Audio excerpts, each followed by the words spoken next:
मागा सांगितली लक्षणे मूर्खांगी चातुर्यमाने आता परिसाशाने असोनी मूर्ख तया नाव पडत मूर्ख श्रोती न मानावे दुःख अवगुण त्यागिता सुख प्राप्त होये.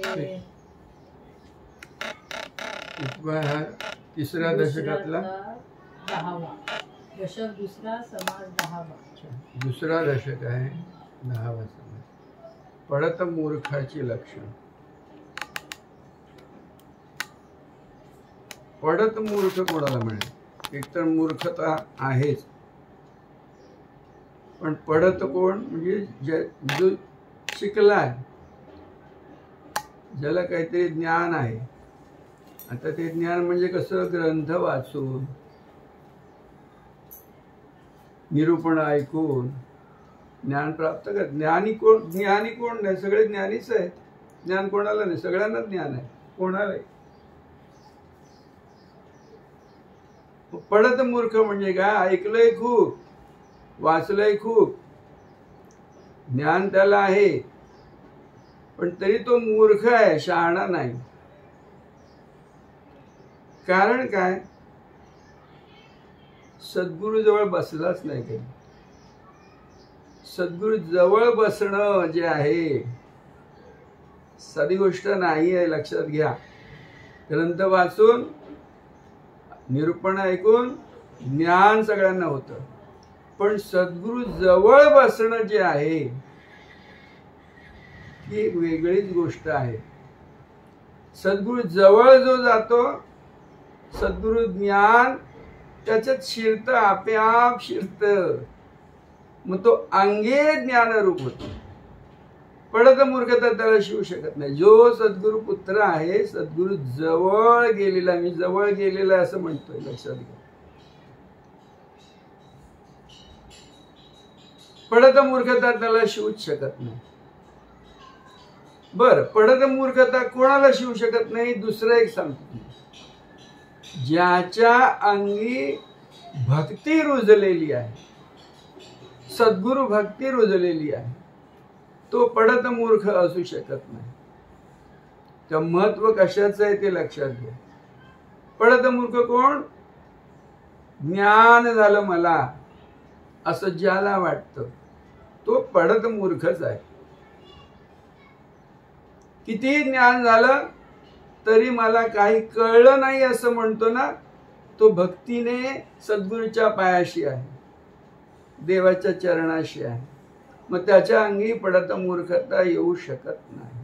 तर बघा काय श्रेयस्कर आहे ते आपलं आपण पहा.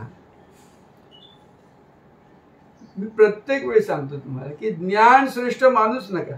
ज्ञान श्रेष्ठ आहे, पण भक्ती श्रेष्ठ आहे, आणि त्यात सद्गुरु भक्ती श्रेष्ठ आहे. तो जगात कोण श्रेष्ठ नाही, माझा सद्गुरु. असो भक्तीतून ज्याला जाणवत आहे, कळत आहे, तो जो भक्तीच केवळ मानतोय श्रेष्ठ, अशा प्रकारचं ज्ञान ज्याच्या अंगी आहे त्याला पडत मूर्खता शिवू शकत नाही. आता पडत मूर्खता पुन्हा सांगतो तुम्हाला. खूप त्याने ऐकलं, अगदी व्युत्पन्न आहे, पंडित आहे, विद्वान आहे, सगळं काही आहे. आमच्या महाराजांकडे 4 वेद तोंडपाठ असलेले लोक यायचे समोर, श्रोत्यांमध्ये बसलेले असायचे. का? 4 वेद तोंडपाठ आहे, कंठस्थ, मुखोद्गत. महाराज मध्ये सांगायचे, सांगा बघू त्यातलं काय. तर ते वेद उच्चार त्यांच्या मुखातून निघायचे असे श्रोत्यांमध्ये बसलेले असायचे. तरी सुद्धा महाराजांकडे येऊन चरणाशी बसायचे. कारण काय? महाराज वेद आम्हाला तोंडपाठ आहेत, पण वेदांमध्ये जे काही सांगितलं त्याचं आकलन काही आम्हाला अजून होत नाहीये. याचं काय? त्यांना कळलं होतं की आपण पडत मूर्ख आहोत.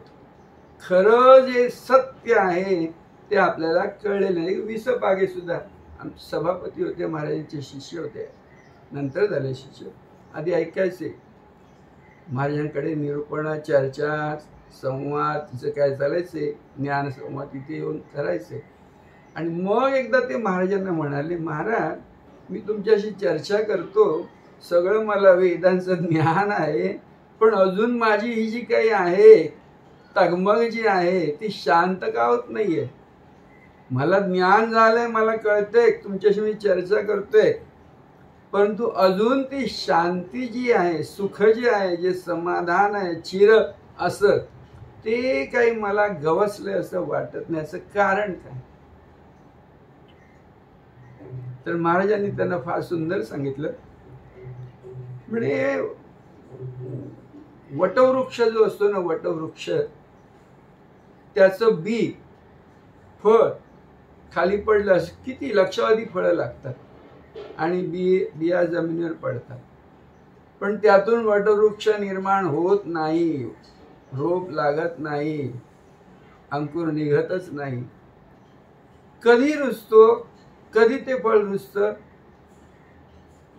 कावळा किंवा एखादा पक्षी ते फळ खातो, वडाचं किंवा पिंपळाचं, कसलंही म्हणा, पिंपळ आणि वडाचं हे उदाहरण खास आहे. तर कावळा खातो किंवा पक्षी खातो आणि त्याच्या विष्ठेतून बी जेव्हा खाली पडतं तेव्हा ते बी रुजते. तसंच आहे म्हणे, सद्गुरूच्या मुखातून तुम्ही ज्ञान ऐकलंय. आता हे ज्ञान म्हणजे निरूपण नाही, लक्षात घ्या. पुन्हा निरूपण ऐकतात सगळेच लोक, सद्गुरूंची निरूपण ऐकतात.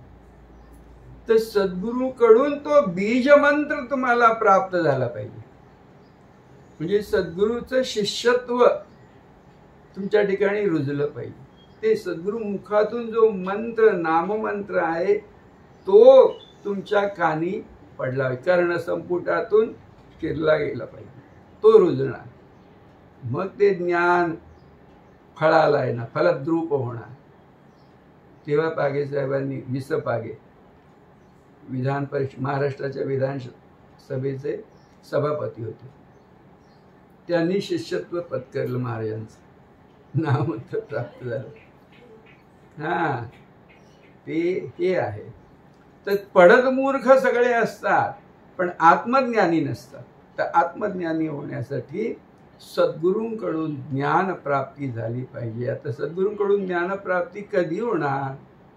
जो निस्सीम, बघा शब्द निस्सीम म्हणजे सीमा नाही, जो निस्सीम शिष्य होतो, निस्सीम भक्त होतो सद्गुरूचा, त्याला ते ज्ञान प्राप्त होते. तर निस्सीम भक्त म्हणजे कसं? बघा, तुम्हाला पुराणातही ऐकलेली उदाहरणं आहेत की गुरुवाक्य प्रमाण, गुरुनी सांगितलं तेच केवळ सत्य. मग जगात सत्याचे डिंडोरे पिटतायत तर ते खरं मानणार नाही. तो म्हणा माझ्या सद्गुरूंनी सांगितलं तेच सत्य. किंवा ज्याला जग सत्य वाटतं तो निस्सीम भक्त होऊ शकत नाही सद्गुरूचा. केवळ सद्गुरू वाणी, सद्गुरू शब्द आणि सद्गुरूंनी सांगितलं तेच केवळ सत्य आहे आणि अंतिम सत्य आहे, अशी निष्ठा ज्याच्या अंगी रुजलेली असते ना, त्याला ते सत्य काय त्याचं आकलन होतं. मग पडत मूर्खता त्याची होऊ शकत नाही, नाहीशी होते. त्याला मूर्खता शिवू शकत नाही. मूर्खता म्हणजे काय? मूर्खपणा म्हणजे काय? ज्याला जग सत्य वाटतं तो मूर्ख, ज्याला जग सत्य वाटतं तो मूर्ख. हा, लक्षात घ्या. आता पुढे आणखी ऐका. आजचा दिवस कोणता आहे? आज गुढीपाडवा आहे, बरोबर आहे. सर्वसामान्यपणे पडत मूर्खता आले म्हणून लक्षात घ्या. सर्वसामान्यपणे गुढीचा अर्थ काय तो सगळ्यांना माहिती आहे. आजच्या दिवशी तुम्ही नव्या वर्षाचं स्वागत करता, गुढी उभारता, करता, ते सगळं काही आहे. सर्वसामान्यपणे आता तुम्ही इथे बसलेले आहात, तुम्ही स्वतःला काय मानता ते सांगा. उच्चार करू नका, आपल्या मनातच ठेवा उत्तर. तुम्ही स्वतःला काय मानता? एक तर असं असणार की माझा जन्म झालेला आहे हे तुम्ही मानता, अमुक एक माझं नाव आहे हे तुम्ही मानता, ह्या सगळ्याच्या मुळाशी काय आहे तर हा जो देह आहे तोच आपण आहोत असं वाटतंय. म्हणजे तुम्ही देहाची गुढी उभारलेली आहे आजच्या दिवशी, हे लक्षात घ्या. ही देहाची गुढी आडवी करा पहिली, पाडवा ती. काय ही देहाची जी गुढी उभारलेली ती पाडवा खाली. मग गुढी कोणती उभारायची आहे? सद्गुरुपुत्राने कोणती गुढी उभारायची आहे तर मी ज्ञान आहे, देह मी नाही, कधीच नाही, कधी नसताच तुम्ही देहरूप. तुम्ही कल्पनेने ते घट्ट धरून ठेवलेली ती गुढी देहाची. गुरुपुत्र व्हा, खरे गुरुपुत्र व्हा, गुरुभक्त व्हा. म्हणजे गुरूंनी दिलेला जो शब्द आहे त्याशिवाय कशाला खरं मानू नका. त्या शब्दाचा अर्थ होऊन राहा की ते जे अंतिम सत्य आहे ते मी आहे. आणि त्याची पहिली पायरी काय ते खरं म्हणता पहिली पायरी कोणती तर मी देह नाही, मी ज्ञानरूप आहे. बघा सोपं आहे, काय अवघड नाही आहे. तुम्हाला आता इथे तुम्ही एवढे लोक बसलेले आहात किंवा कोणी काय ऐकत आहात, प्रत्येकाला एक गोष्ट निश्चितपणे कळते आहे, काही न करता. काय कळते? मी आहे असं कळतंय ना, ते ज्ञान आहे. बघा ना तुम्ही, देहाचा तिथे संबंधच येत नाही कधी. मी आहे हेच कळतंय. आणि कुठेही जा तुम्ही जगाच्या पाठीवर, जागे असा किंवा झोपलेले असा, तुमच्या ठाई हे ज्ञान आहेच आहे, असतेच असते. देहाचा विसर पडतो, मनाचाही विसर पडतोय, पण ज्ञानरूप असण्याचा विसर पडू शकत नाही. कारण जे काही आहे ते त्या ज्ञानाला धरून आहे. म्हणजे मुळाशी ते ज्ञान आहे. ते ज्ञान म्हणजे मी आहे, आपण आहोत असं जे ज्ञान आहे. त्याला काहीतरी स्पर्श झाला अवतीभोवतीच्या आकाराचा प्रकाराचा की ते प्रदूषित होतं, दूषित होतं. तर त्या ज्ञानाला तसं ते जसं आहे तसं निर्मल. कशाचा स्पर्श घेतला? पहिला स्पर्श त्याने देहाचा घेतला त्या ज्ञानाने, आणि म्हणून ते दूषित झालं, प्रदूषित झालं. त्याला संसर्ग झाला, त्याला सर्ग झाला, ते दूषित झालं. तर ते मी नाही, देहरूप मी नाही. आणि देहाला अनुसरून जे मन तयार झालंय, बुद्धी तयार झाली, ते तर नाहीच नाही. मग हे सगळं जो नाकारतो आहे आणि आपलं असण्याचं आहोत आपण असं जे शुद्ध ज्ञान आहे ते आपण आहोत हे जो धरून बसतो आहे तो शहाणा. ग्रंथ वाचलेत, अध्यात्माचे काय ग्रंथ, उपनिषद, वेद सगळं काही त्यांनी जाणलंय प्रकार सगळे, तरी तो ज्ञानी आत्मज्ञानी नाही. तो पडत मूर्खच राहिलेला आहे. ज्ञान शाब्दिक ज्ञान, शाब्दिक पांडित्य त्याच्याकडे. गुरुपुत्र, गुरुचे सद्गुरूंचे शिष्य खरे व्हा, निस्सीम व्हा, नुसते भक्त व्हा, बस काय करू नका. ज्ञान आपोआप येणार तुमच्या ठाई. मग आमच्या महाराजांचं वाक्य नेहमी सांगणं एकच की भक्ती ही ज्ञानाची माऊली आहे. तेव्हा सद्गुरु भक्ती करा, ती निस्सीम करा. त्या भक्तीला कुठची मर्यादा असू नये. अमर्याद सद्गुरु भक्ती व्हा, कारण सद्गुरु अमर्याद आहे. तर तुम्ही स्वभक्ती अमर्याद करा. आपोआप ज्ञानाचा झरा कसा उगवतो, स्फुरण पावतो, ते तुम्ही स्वतः याची देही याची डोळा पहा. ज्ञान तुमच्या मुखातून वाहलं, कुठचा ग्रंथ वाचायला झालं नको. तर हे लक्षात ठेवा. पडत मूर्खता तुम्हाला शिवू शकत, गुरुभक्ताला पडत मूर्खता शिवू शकत नाही. जो निस्सिम गुरुभक्त आहे ते. आजच्या दिवशी हे लक्षात ठेवा. देहाची उभारलेली गुढी पाडवा आणि आत्मज्ञानाची ज्ञानाची गुढी आपल्या ठिकाणी उभी करा. म्हणजे आपण शुद्ध ज्ञान आहोत याचं नेहमी स्मरण ठेवा. दुसरं काय नाही. हे नावगाव खोटं, हे असणं जे भासतंय देहरूपाचं ते खोटं, आणि डोळे सुद्धा मिटले असे तुम्ही मिटून घेतले की तुम्हाला हे सोपं सांगतोय ओळखायचं कसं. डोळे मिटले, काय ऐकत नाही, पंच ज्ञानेंद्रियांचं कार्य सगळं थांबवलं तुम्ही. काही ऐकू नका, काही पाहू नका, बोलू नका, स्पर्श घेऊ नका, नुसते राहा. ते जे तुम्ही नुसते राहता तिथे काय असते बरे? ते शुद्ध ज्ञान केवळ असते. ते शुद्ध ज्ञान असते म्हणून पुन्हा जेव्हा सगळं काही तुम्ही सुरू करता तेव्हा ते पुन्हा पहिल्यापासून सुरू होतं. कारण मुळामध्ये काय आहे? ते शुद्ध ज्ञान आहे. झोपेतही ते आहे, असते तसेच असते, फक्त ते अज्ञानाने कळत नसते.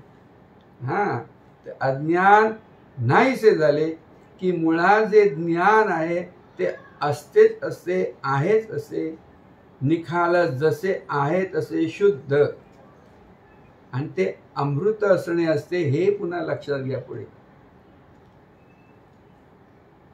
जन्मानंतरच्या अनुभवात जे काही आहे ते अज्ञान आहे.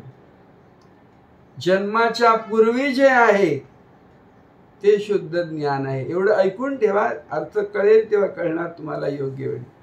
जन्माच्या आधीचे तुमचे असणे शुद्ध ज्ञान, ज्याला विज्ञान म्हणतात, ते आहे. आणि आता हे जन्म खरा मानला म्हणून जे काही आता अनुभवास येत आहे ते केवळ अज्ञान आहे, केवळ अज्ञान आहे. तेव्हा आत्मज्ञानाचा उगम कुठे आहे? तर हे अवघ जे काही दिसतं, भासतं, अनुभवाला येतं त्याच्या मुळाशी आहे. हे नाही दिसतं भासतं त्यात नाही. दिसणारं भासणारं दृश्यामधलं अवघ तुम्ही जेव्हा असं म्हणून थांबवता, नाही त्याचा स्वीकार करत नाही, तर त्याच्या मागे मुळाशी तुमचं जे शुद्ध असणं आहे, ते ज्ञानरूप असणं आहे, ते अमृत असणं आहे, ते चिरंतन असणं आहे. ही आत्मज्ञानाची गुढी तुम्ही उभारावी. सद्गुरूंचा आशीर्वाद तुम्हा सर्वांना आहे. जय गुरु. राजाधिराज सद्गुरुनाथ निसर्गदत्त महाराज की जय. राजाधिराज सद्गुरुनाथ सिद्धरामेश्वर महाराज की जय. जन्म दुःखाचा अंकुर, जन्म